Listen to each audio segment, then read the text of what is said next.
Los monumentos, mi querido José Luis Trueba Lara, son muy importantes para las ciudades, para los países, para los estados, para las épocas, para la historia misma.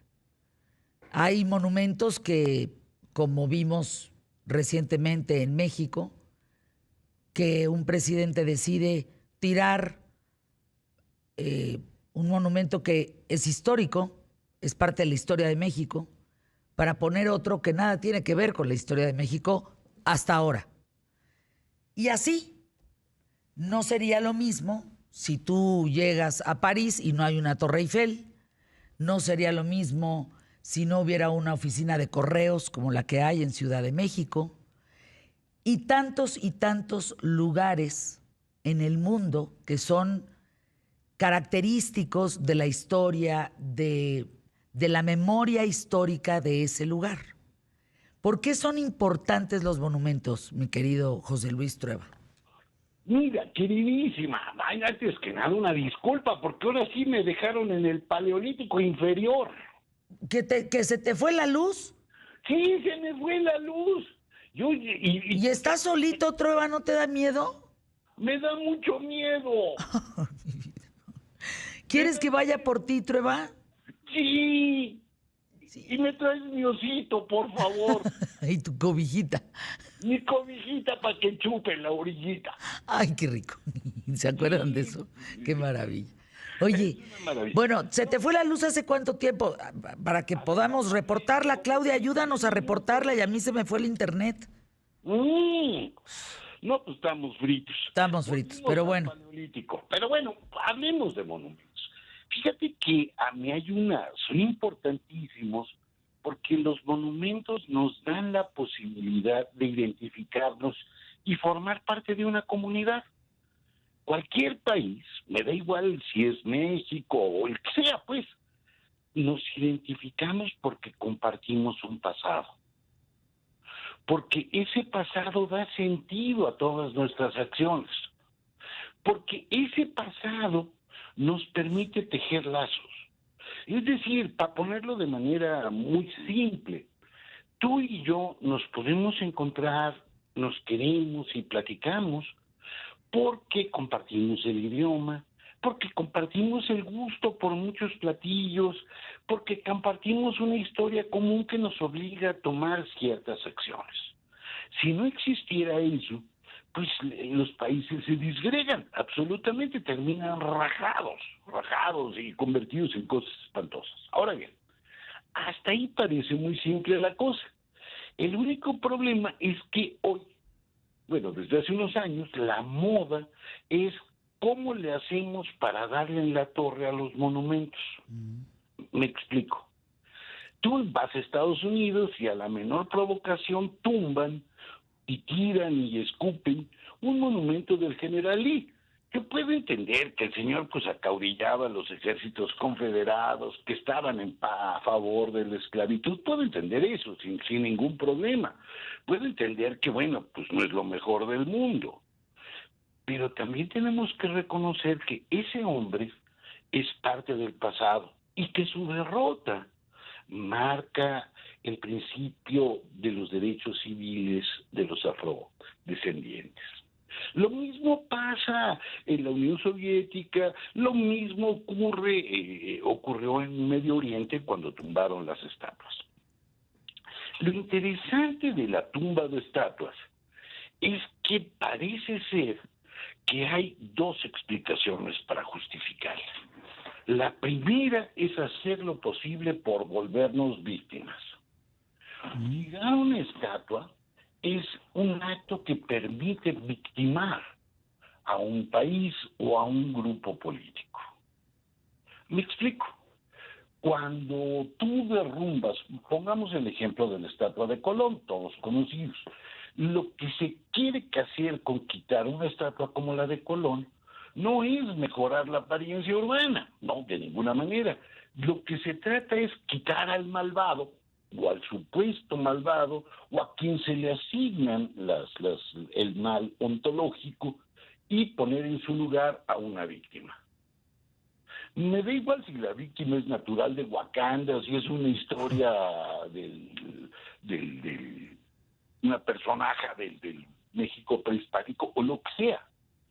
La victimización permite que tú justifiques todo. Es decir, si yo soy una víctima, mi discurso queda plenamente justificado. Me da igual contra quién lo dirija.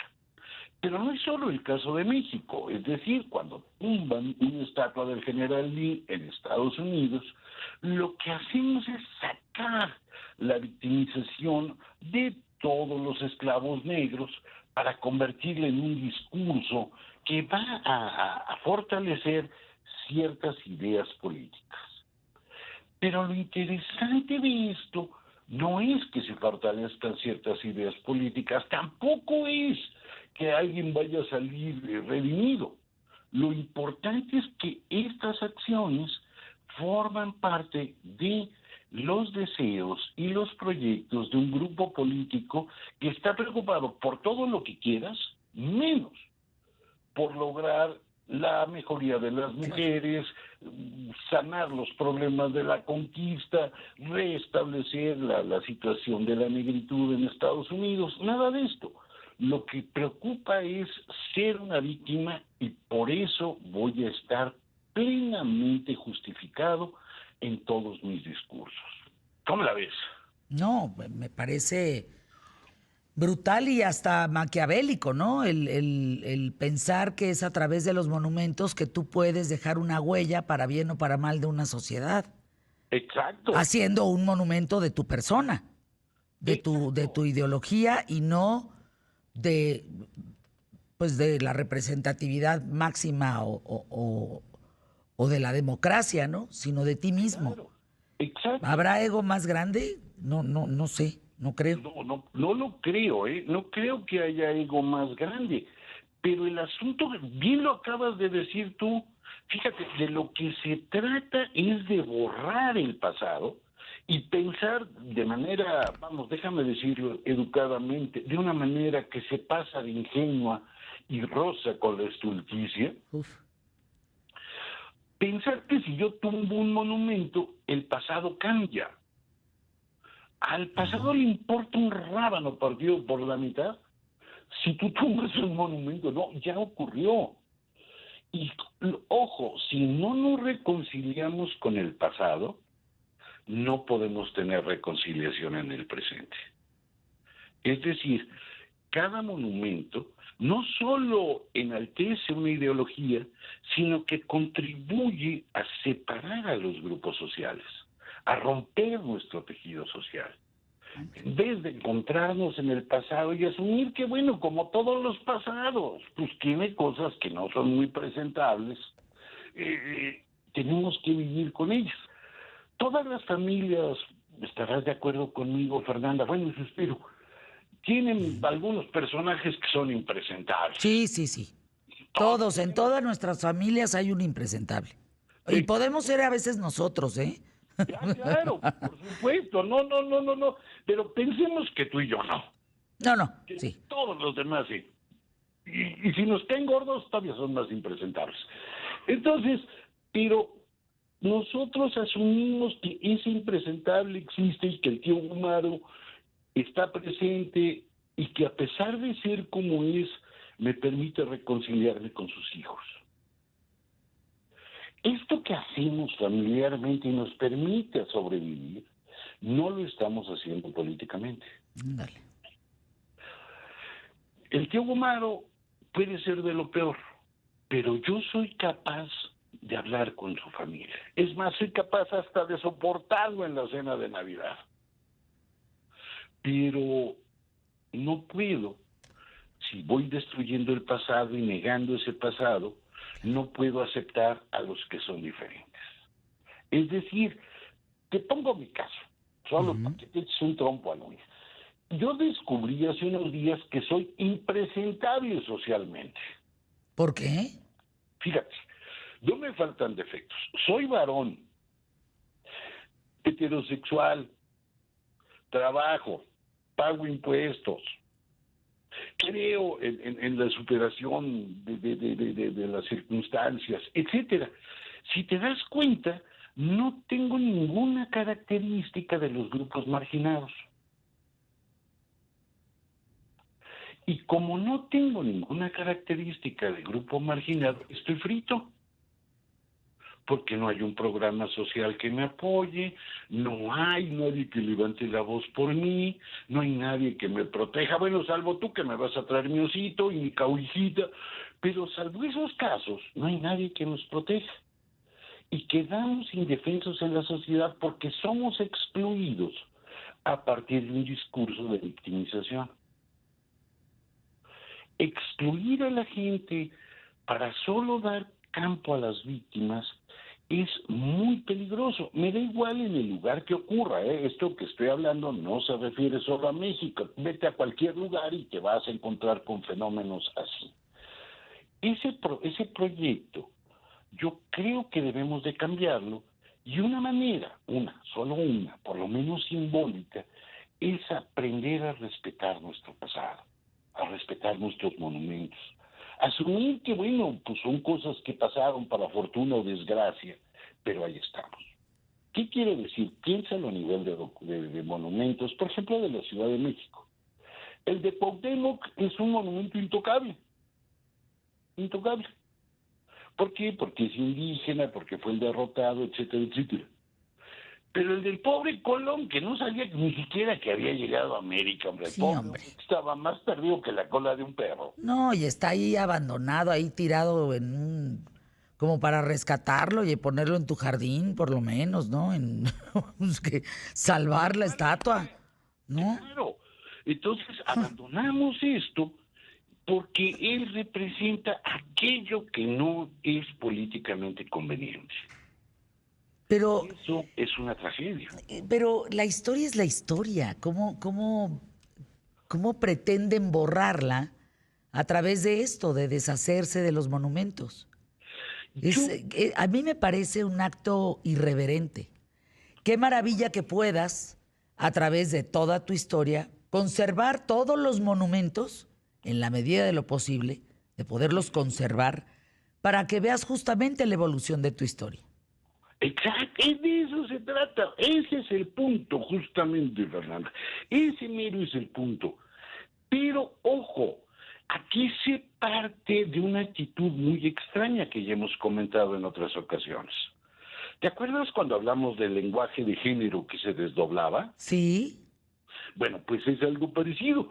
A ver. Cuando tú dices los borrachos y las borrachas, aparentemente has visibilizado a las mujeres que les gusta levantar el codo. Lo, lo cual, perdón, es absolutamente falso. A ver, toma tantita agua. Ujú. Vamos a anuncios QTF, escuchamos a ver qué nos ofrecen y volvemos contigo.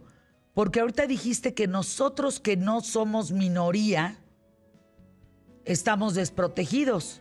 Aguas, ¿eh? Eso es un muy buen punto. Anuncios.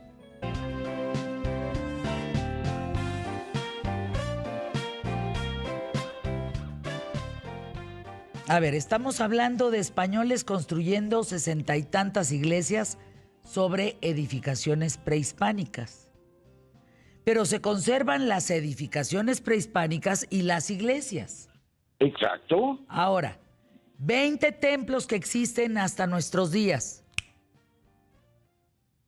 Tlatelolco, Sí. San Francisco Mecamalinco, Santana, Ujú. Atenantich, Santa Clara Cosac, que es Nuestra Señora de los Ángeles, San Miguel Nonualco y Concepción Atenatitlán. Esos son los que existen hasta ahora. Esos nadie los ha derrumbado y esperemos no los derrumben. Exacto. Y llévalo más lejos.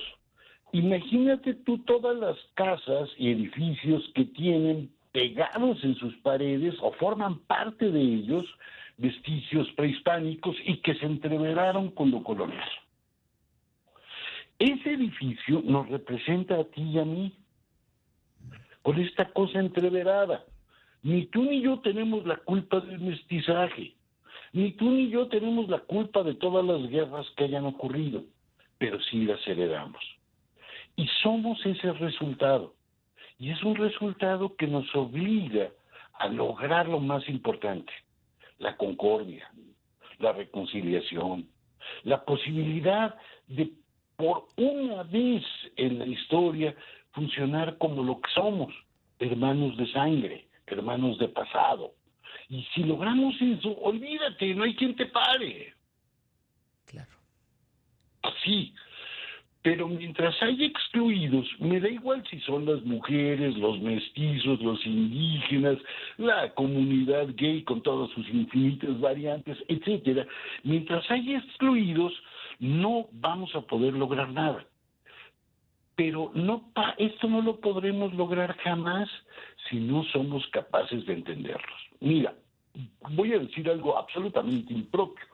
Yo creo que el gran logro de Porfirio Díaz fue lograr esa reconciliación. A todo el mundo le dio espacio.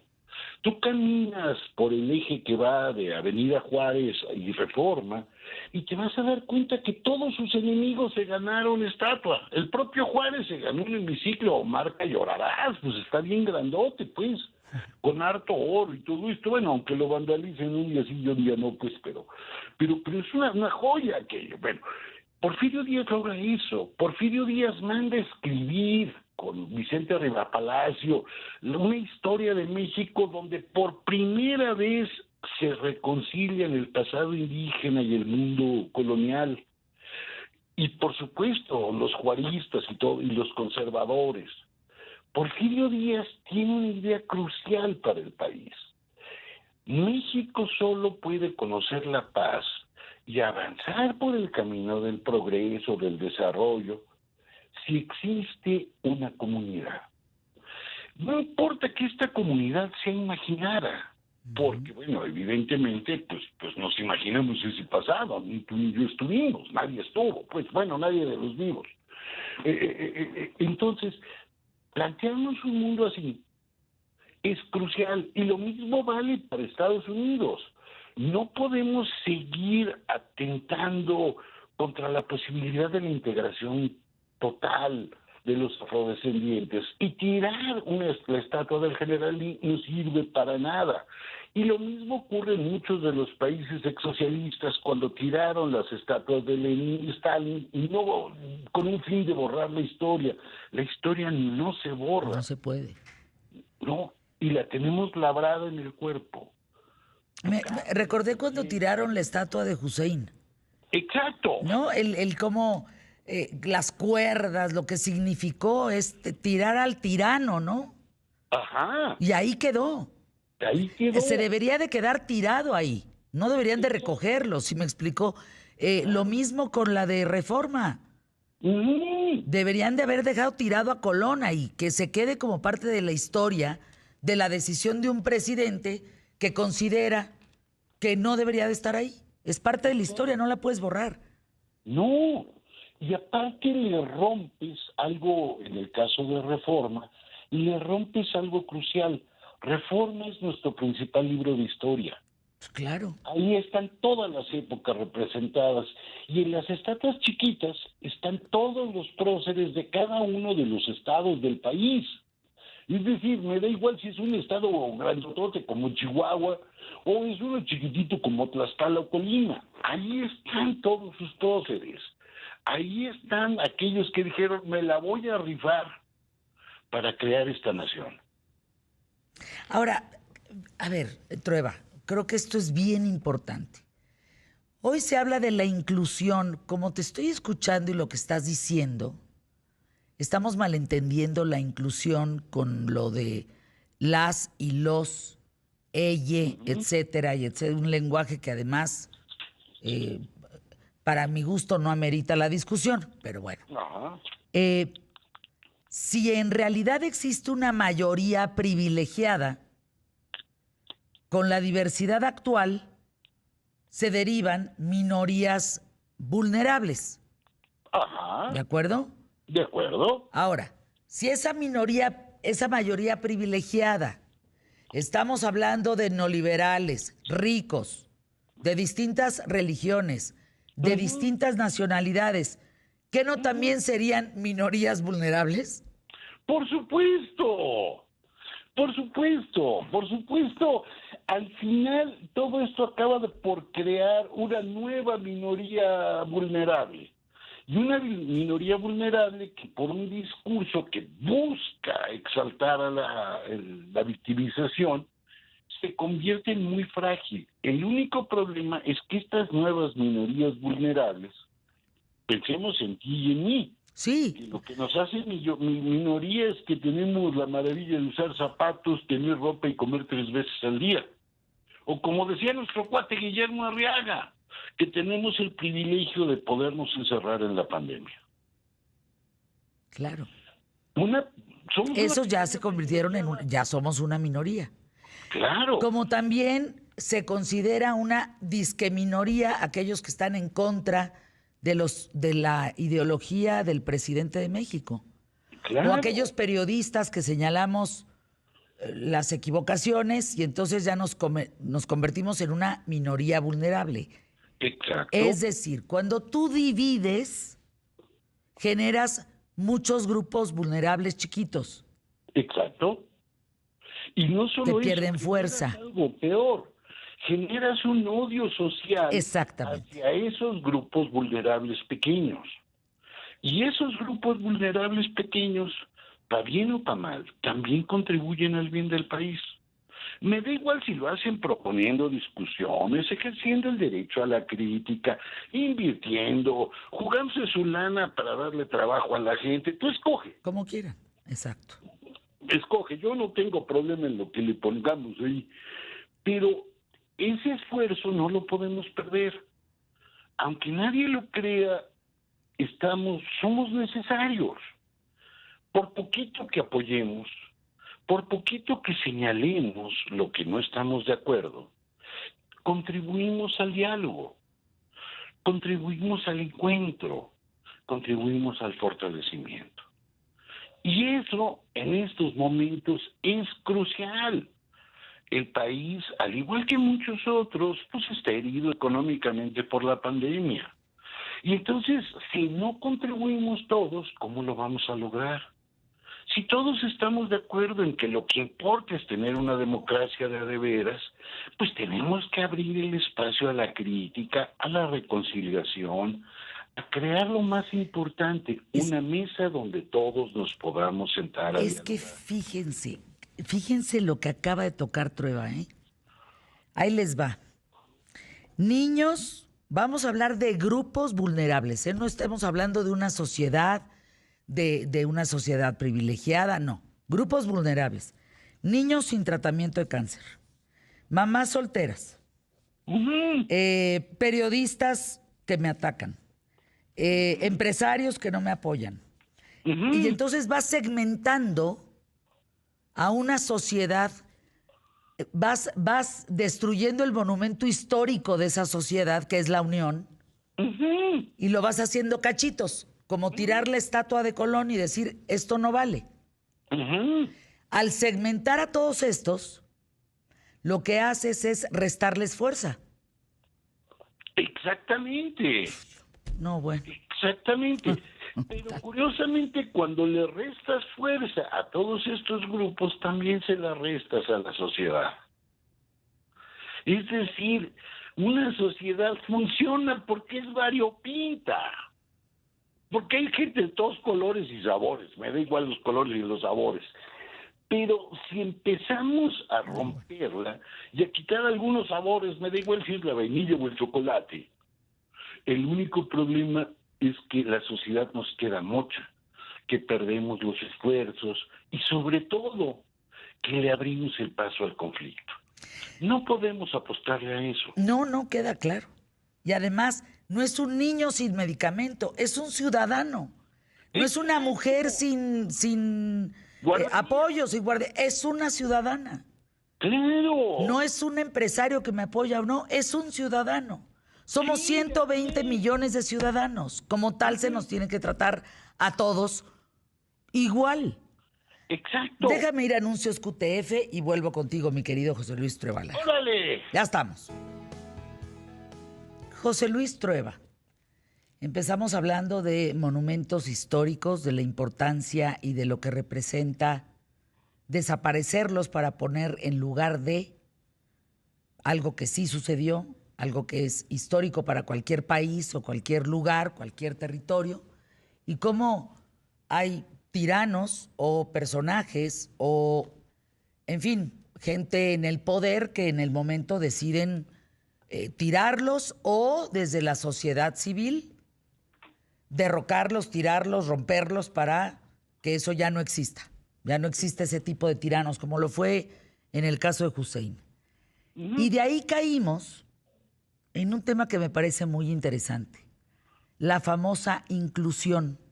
Exacto. El tema de la mayoría privilegiada y las minorías vulnerables. Y llegamos al punto de decir que ahora fragmentar una sociedad en mamás de guarderías, niños sin tratamientos de cáncer, empresarios que me apoyan, los que no me apoyan, los que sí me apoyan, etcétera, etcétera, es ir fragmentando y volviendo minorías vulnerables a una sociedad que de por sí tendría que estar unida y fortalecida. Bien, entonces, ¿cómo estamos entendiendo la inclusión y la exclusión en México? ¿Es suficiente decir ellas? ¿Es suficiente decir las y los? ¿Trueba? No, Trueba ya se fue a un planeta extraño donde va a empezar a transmitir, se empieza a escuchar la señal, se fue a hacer un café a ese planeta. ¿Cómo suena?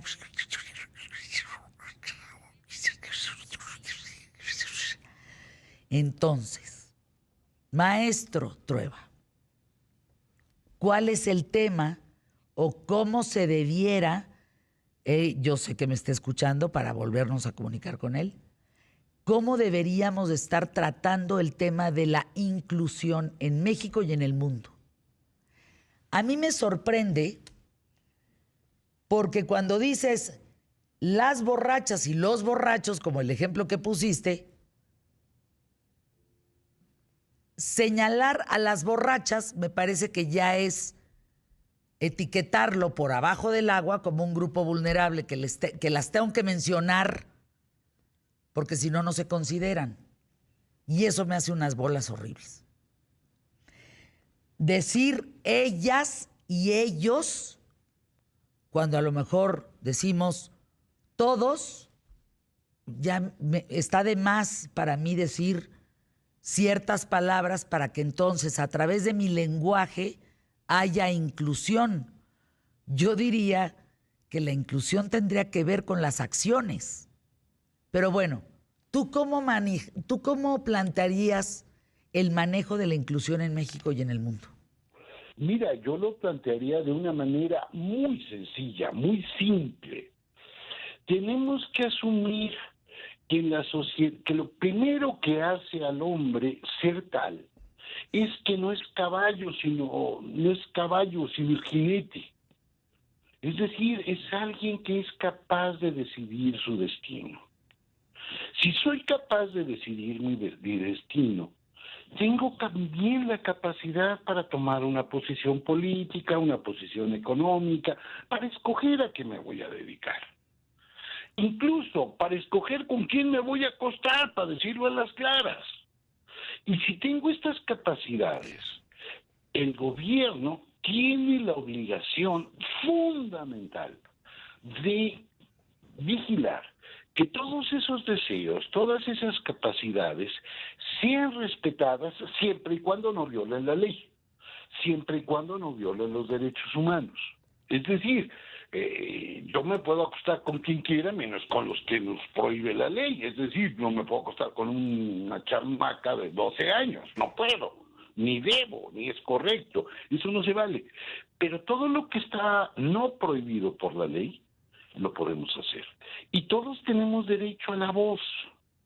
Y no solo a la voz, tenemos derecho a ocupar un lugar en la mesa donde se discute el futuro de un país. Si no logramos eso, y tenemos excluidos, me da igual por la razón que sea, si es por pobreza o por riqueza, si es por género o por lo que sea. En ese momento nuestra sociedad queda castrada. Y cuando queda castrada pierde su empuje, pierde su capacidad de dialogar y corre el riesgo de convertirse en un terreno donde la exclusión se vuelve más fuerte y se abra la puerta a la venganza social. Sí, es que acabas de tocar el clavo del asunto. Algo que respeto profundamente en la Constitución mexicana es que es laica, Uh-huh. que conserva, protege los derechos humanos, Uh-huh.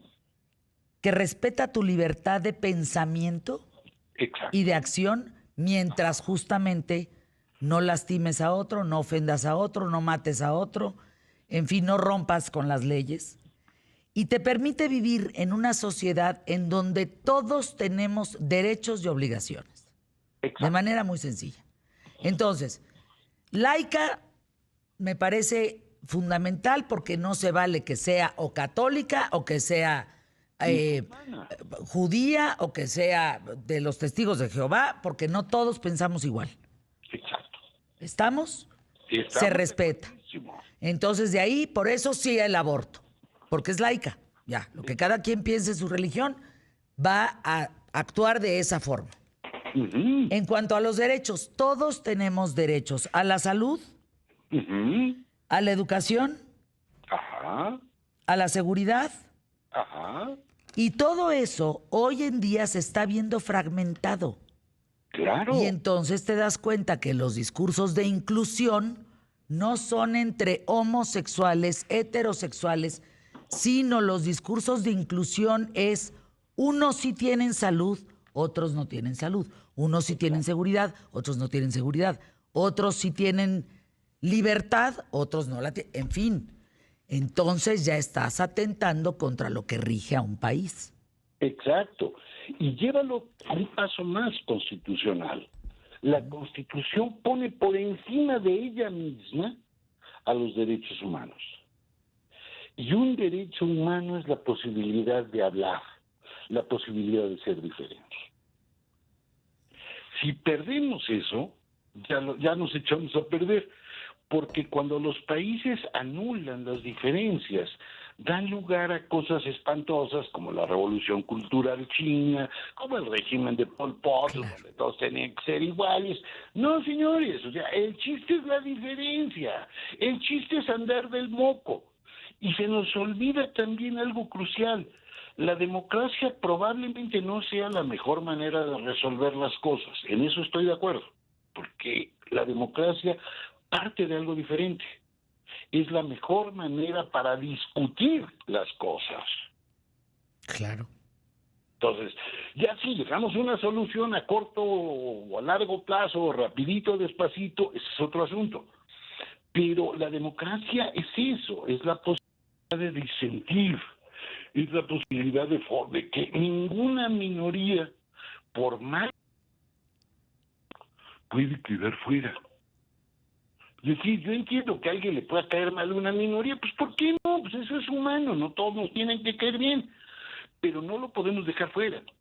Y tenemos la obligación de escucharlo, y tenemos la obligación de sentarnos a platicar con él y hacer todo lo posible por llegar a un acuerdo que a las partes le convenga. Lo que esto signifique, ¿eh? Me da igual si es una guardería o me da igual si es el precio de los mameyes, no importa. Eso es. Y fíjate, en países, y específicamente Rusia, en donde dicen los letreros, aquí no entran ni mascotas, ni musulmanes, ni mexicanos. Exacto. Y no entras. Y no. Punto, no entras. No, eso no. Allá la inclusión o no inclusión les vale absolutamente 4 cornetas.